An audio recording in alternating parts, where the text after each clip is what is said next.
and infants. Importantly, I am filming this on the morning of March 3rd, 2020. This information is changing very quickly, and some of the things that I say today may not even be applicable tomorrow.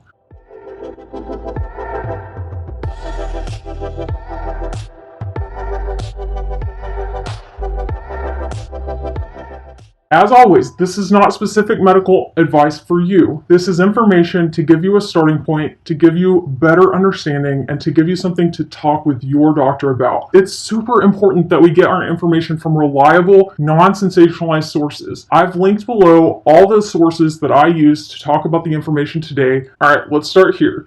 I know there isn't much data on pregnant women in the virus, but any best guesses? First off, we need to start by saying yes, that's absolutely accurate. We don't have a lot of data on this virus in general, and that means we don't have very much data at all in this virus in people who are pregnant. However, we do know a little bit about coronavirus in general. So corona comes from the Latin word halo or crown, and that just describes the shape of the virus a little bit, which is kind of interesting to me. I'll throw a picture up on the screen of what it looks like. This is a family of viruses that cause different kinds of infections. Anything from the common cold, which most of us have probably had, to really severe illnesses like SARS and MERS. These are both viruses which are coronaviruses that have caused novel outbreaks like we're seeing now in the past. SARS in 2003, and MERS in 2012. Some of the information I give you today is necessarily going to be drawn from what we know for SARS and MERS in regards to people who were pregnant at that time or who had infants at that time. Okay, this question says, is it safe to have out-of-state family visit for a baby shower in the 3rd trimester? I think for travel and visiting information, we really need to take this information straight from the CDC. Basically, if you have any symptoms of respiratory illness, you just shouldn't travel. Don't risk exposing other people. We're starting to see community spread, and that just doesn't make sense if you're sick. If you're not sick, then I think following the CDC guidelines, which are going to be rapidly changing about where it is safe to travel to, is your best bet. I will link below the CDC website with an interactive map and also a running list of those places. I am 35 weeks pregnant. Am I more susceptible? Am I considered immunocompromised? My initial thought before I started researching this is that yes, pregnant women would be more susceptible. As I'm going through the available data, it doesn't seem that that's the case, although importantly, we still don't know for sure. It seems like people who are pregnant are not at an increased risk of getting the disease. However, because this is still in the early stages, there were some publications that said we may see that start to change. Just because, yes, pregnancy is kind of an immunocompromised state.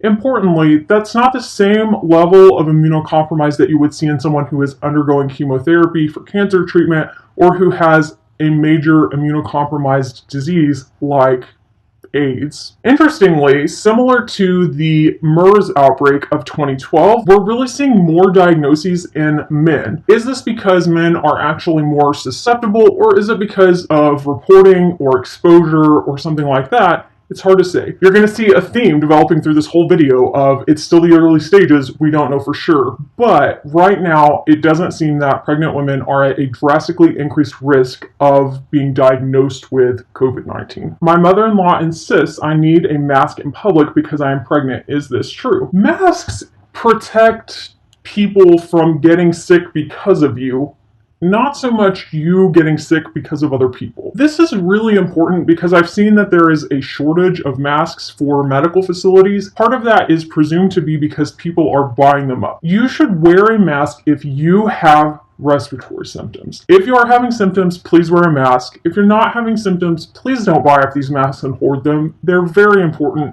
for healthcare professionals and for people who are ill. Being pregnant, other than hand washing, what can I do to protect myself and baby? The answer to this question really goes back to that last one of minimizing exposure. For pregnant people, I don't think this is any different than just for the average person. Hand washing. Do it right, do it often. Hand washing with good technique is warm soapy water for at least 20 seconds. If you're going to use an alcohol-based hand sanitizer, it needs to be at least 60% to kill this virus. That and avoiding people who may be sick are the best things that you can do to protect yourself as someone who is pregnant or as someone who who is not pregnant. And then if you're going to be out with an infant, keep them covered, don't let people touch them. Is it more serious to get the COVID-19 while pregnant, and does it also depend on the trimester? This is another hard question to answer, but from preliminary data that we have right now, which really consists of about 18 pregnant people in 2 different studies, and all of that data is coming from China, it does not right now seem to be that pregnant people have a worse disease course than people who are not pregnant. In a recent article published in The Lancet, their quote on this was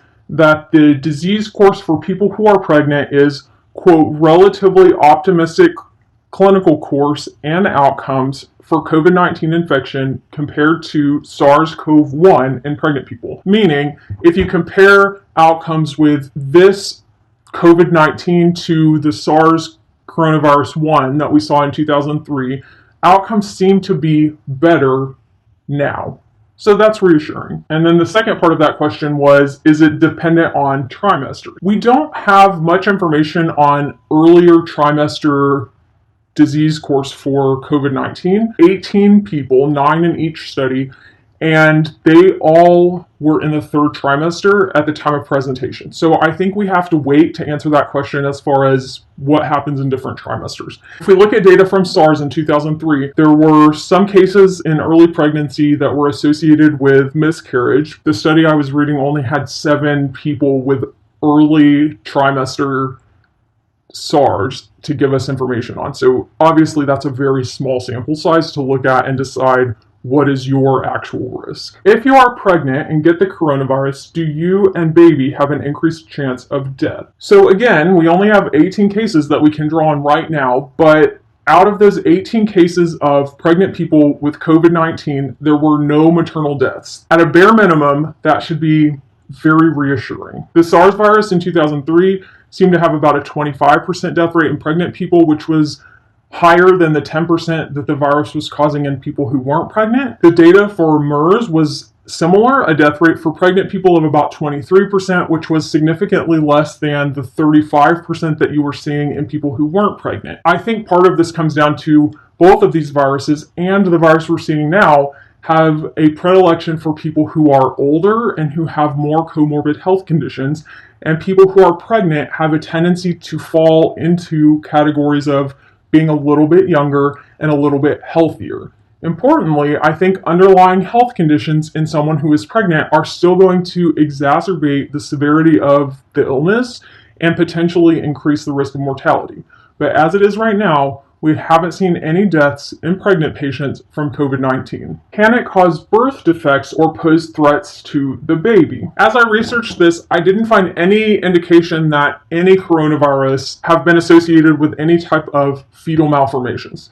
I think there's likely an increased risk of complications in pregnancy, things like risk of preterm labor, risk of preterm delivery, and risk of fetal distress necessitating delivery. The 2 studies we have on people who have this disease while they're pregnant are a little bit varied in the outcomes that we're seeing. One of them had very, very good fetal outcomes, and one of them was a little bit less reassuring. I think this is just a large unknown right now. What is the treatment when you're pregnant? The treatment for COVID-19 is largely supportive care right now. We don't have a treatment. We are using some other antiviral medications to experimentally try and treat this disease, and we are giving antibiotics to prevent overlapping bacterial infections, but we don't have a treatment for this illness. As far as vaccination goes, the process of developing a vaccine takes a very long time.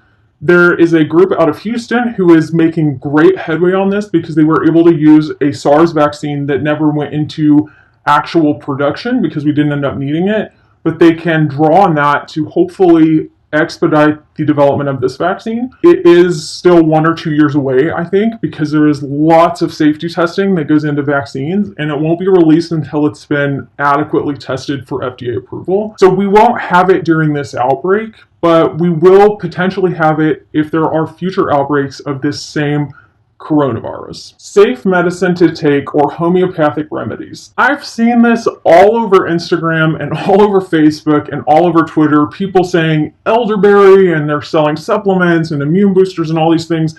There's no evidence that this will help you, and people who are trying to make a buck on selling things to you based on your fear of this disease are shameful.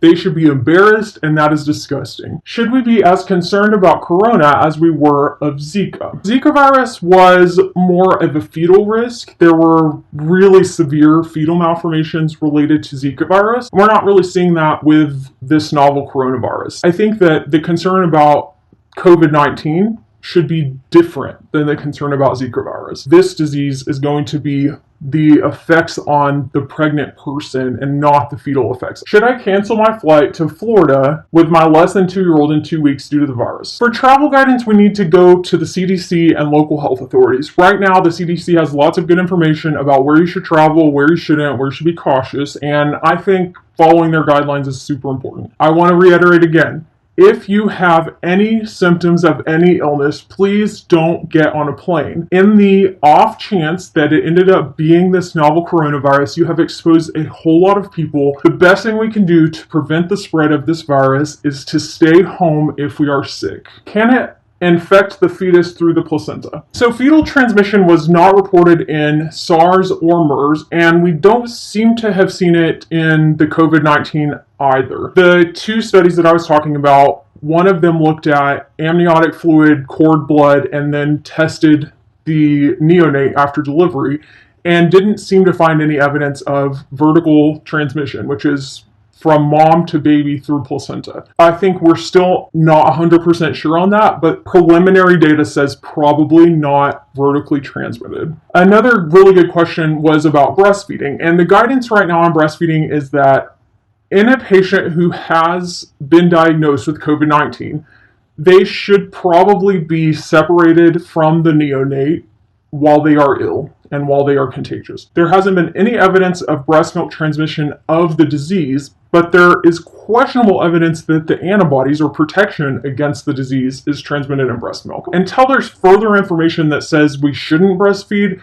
the current guidance from American Journal of ObGyn's publication is that mothers who are sick with COVID-19 and in a state where they can express breast milk and they want to express breast milk to feed to the infant can do so, but that breastfeeding at the breast in someone who is directly contagious should be avoided until symptoms are better and the risk of transmission to the neonate has gone away.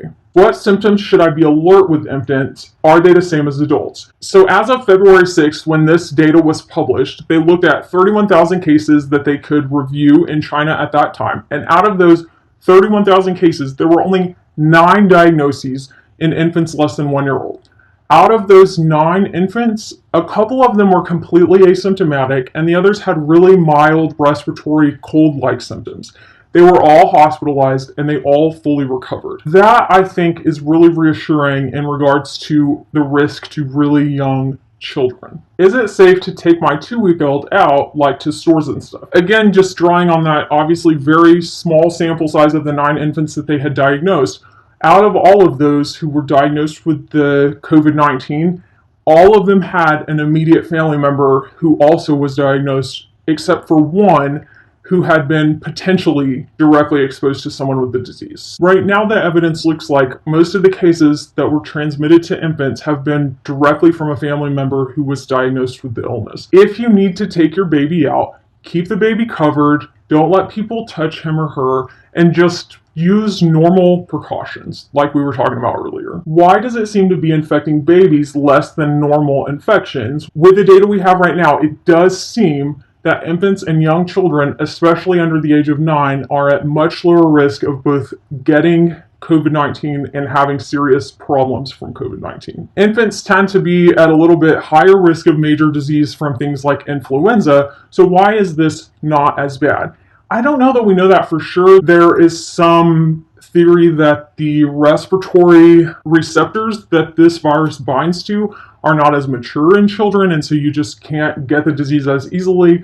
And then there's some that say maybe they just fight it off more easily and that they're getting it at the same rates, but they're just completely asymptomatic. I don't think we know that 100%. Has anyone recovered from it? If my baby gets it, is it a death sentence? 80% of everybody that's been diagnosed with this disease has had mild disease and has fully recovered. There are major morbidities associated with the disease, and people have a tendency to get very, very sick if they have it, but still, most of those are recovering. The death rate right now seems to be about 1 to 2%, and that may even be an overestimate as we see some more asymptomatic cases get diagnosed. For children, like we talked about, it seems to be much, much lower than that. It's definitely not a death sentence. I think that, as Dr. Mike has said over and over in his videos, we need to be alert but not anxious. We need to be taking precautions, and we need to be aware of the information, which is why a lot of us are out here trying to give you good information. But we don't need to panic. We just need to keep our ears and eyes open to the CDC, the World Health Organization, and local health authorities and physicians as much as we can. What are you changing in your day-to-day practice with regards to the virus? Not a lot has changed in day-to-day practice. I would say I'm doing a little bit more educating. We're doing a lot more screening.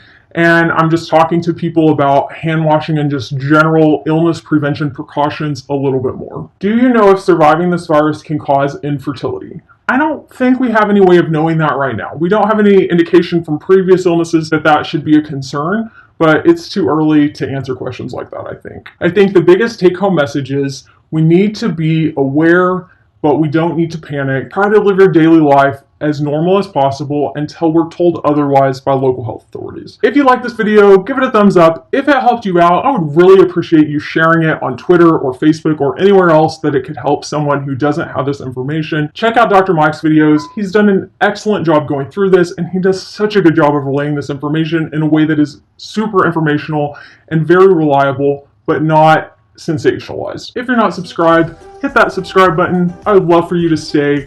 If you're following me on Instagram, there will be more Q&As in the future, so feel free to leave your questions over there when they come.